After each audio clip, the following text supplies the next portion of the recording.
What an interesting topic. Thank you, TeamLease EdTech, for giving me this opportunity. I'm deeply humbled and privileged to be addressing the group here that is taking care of one of the most important aspects of every organization, right? One of the key pillars, if I may say, of every organization, which is learning and development. So in our strategy tables, right, when the CXOs discuss about, aspects like growth mindset, deploying technology to gain competitive advantage, continuous learning, and things like that, right? So these are words that can be enabled or made possible by learning and development team in a particular organization. That's the kind of importance that learning and development has in every organization, to enable the organization become capable in achieving their long-term success, right? And how do they do that? Of course, by kind of empowering the team and the people of the organization to do that. So being such a key pillar of every organization, it's imperative that learning and development is augmented by the cutting edge technology which is available today. And this technology is changing at a very fast pace. So we should ensure that there is sufficient amount of infusion of the technology in the key function, which is learning and development, to kind of uplift the employees in every organization, upskill them, and get them to the level that they can help the organization reach that competitive advantage that they talk about. Right. Before I get into the agenda, just wanted to kind of ask you guys, if you guys had a magic wand, for instance, in your hand, what would be the one thing that you would wish for that technology can revolutionize in the area of L&D? If I may just see some show of hands. Just one thing, you have a magic wand, believe it, right? Maybe understanding people's mind. Wonderful. Understanding people's mind. I think personalized learning experience, very personalized, curated, something which is very close to what the individual wants to actually learn. Absolutely. I think that also stems from understanding people's mind, right? Absolutely. I would like to that same personalized one, but saying that personalized one is also a personalized this one. It should be assessed as objectively. So the technology should assist us to assess that objectively. Wonderful. To be a personalized.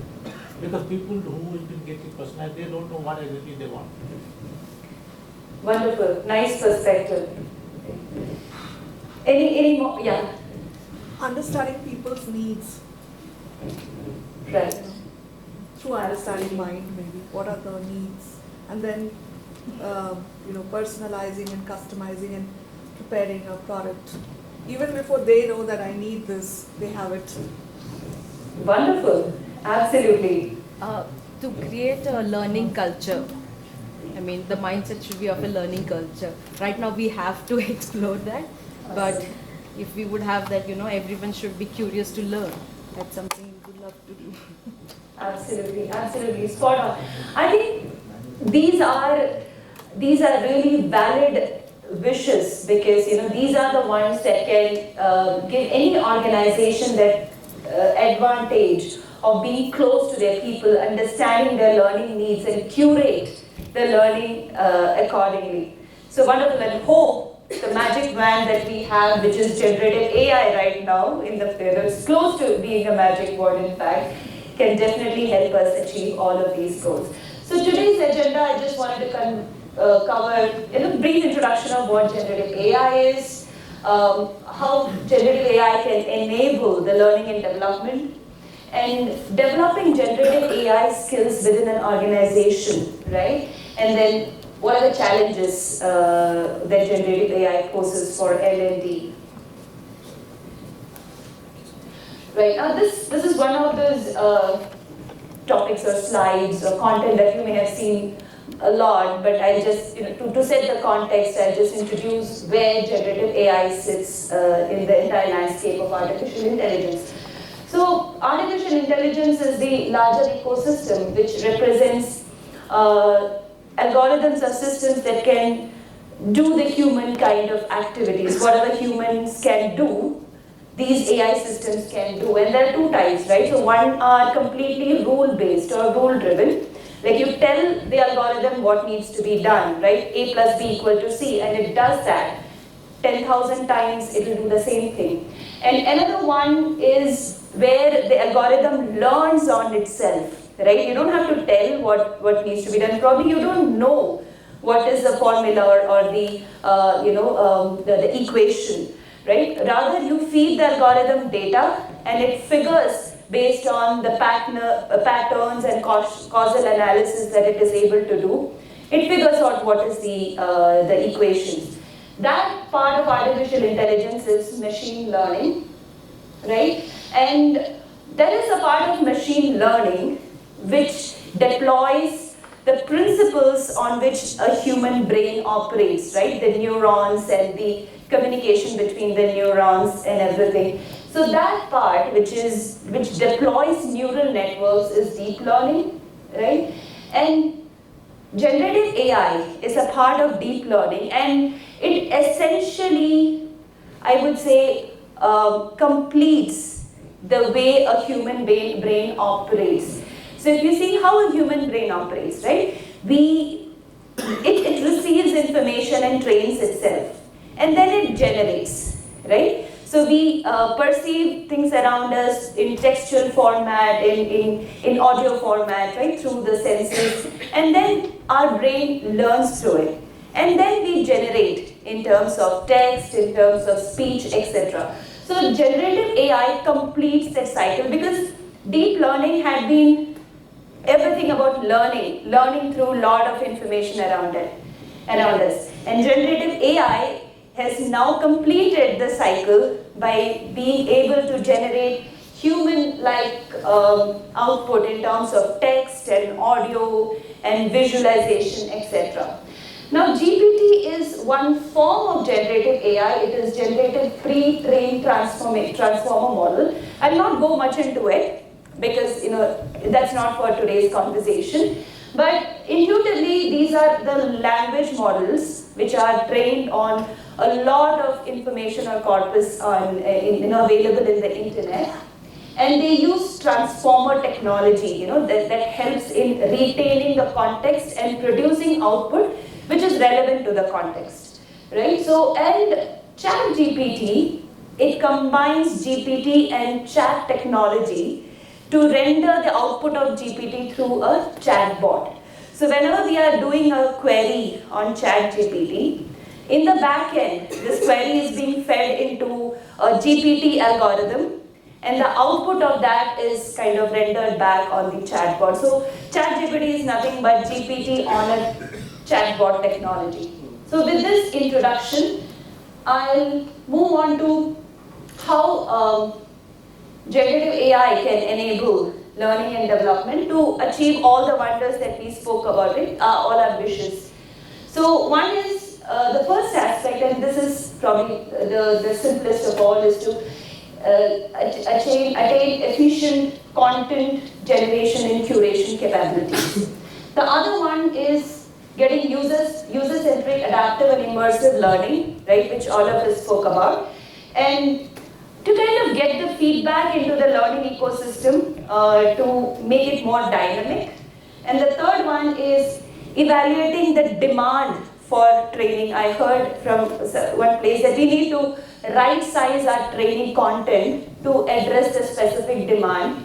So that's about skill gap evaluation and intelligent tutoring, right? Now going into each of them, so the content generation and content curation, right? So GPT or any generative AI has got access to loads and loads of information which is available on the internet, and this is years of research and refinement on each of these individual topics. So with that accessibility, we can have very, very curated, comprehensive, subject-specific content, right? And what more, we can use technology to kind of make this content very interactive and render it in a way that it can be, we can have very immersive and experiential learning experience. For instance, we can make use of augmented reality, virtual spaces in order to render this content effectively. And the content can be in the form of text, images, videos, and infographics. Content curation, think about it again in a personalized setup. You need to curate the content so that it is specific to a particular group of people or a particular individual. You can go even at the individual level to curate the content that serves the purpose. So here, GPT algorithm can help us assess what the individual would require based on the individual's, the data that we collect from every individual's performance and their interactions, etc., and curate the content in order to deliver that personalized experience. Benefits are several. I think the most obvious ones are it saves a lot of time and resources and money. And other ones, as we just spoke about, a comprehensive content, very stimulating course material, and ensuring interactive and quality of the interactive rendering of the course material and the quality, and a holistic learning experience. Very user-specific, purpose-driven, curated, right? And yeah, so basically in a content generation and content curation space, I think there's tremendous amount of immediate opportunity that we can embark on. Another one is in user-centric, adaptive, and immersive learning, right? So there are some aspects of a learning which we need to take care of in order to make the learning experience user-centric, nimble and adaptive, and immersive, right? So one is leveraging metacognition, right? What is metacognition? It's like taming cognition itself. So it's intuitively the difference between hard learning and smart learning, right? So hard learning is like, learning without a plan, just spending a lot of time in repeatedly learning the same thing, whereas smart learning is like, you learn with a plan, right? You give yourself targets, right? And you track yourself against those targets to ensure that you're learning right? So in smarter ways of learning, AI really can help you in order to kind of give you a curated learning path and ways of measuring yourself against the outcomes. Now another one is deliberate practice, right? Think about it, right? If you do the same thing over and over again, you just have a same level of performance, right? Whereas if you give some deliberate focus on an increased performance little bit every time, right? You make it a habit of becoming a better person or better in your learning, say a little bit every time, and you measure yourself against it, and you opt for a focused attention, set a specific goal, and do a deliberate practice, you can really accelerate in your learning experience. And technology comes in handy here also in you doing your self-assessment and finding what is the right path forward at every juncture in your learning experience for you. Gamification, there is no doubt about it. If you talk about the nursery kids, right? The only thing that keeps them engaged in learning is end of whatever they do, the teachers give them a smiley or a star, right? Being a mom of a kid of that age, I can imagine, right? Every day they will come, oh, I got a star, I got a smiley. It's not just only with kids, even with elders or adults, right?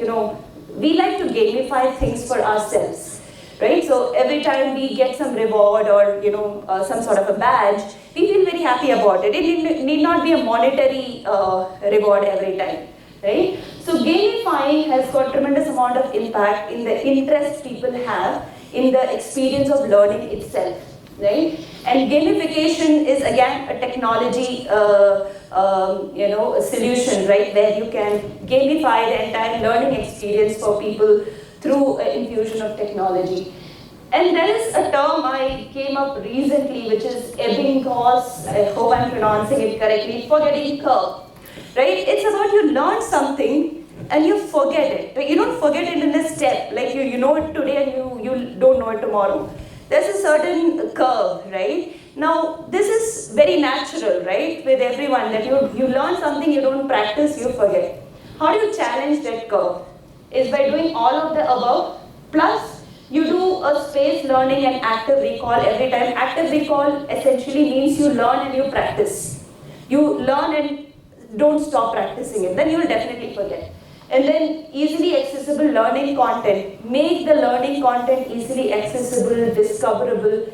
Assume a chat GPT, you type in and say that I want XYZ. It tells all the learning content that is curated exactly for you.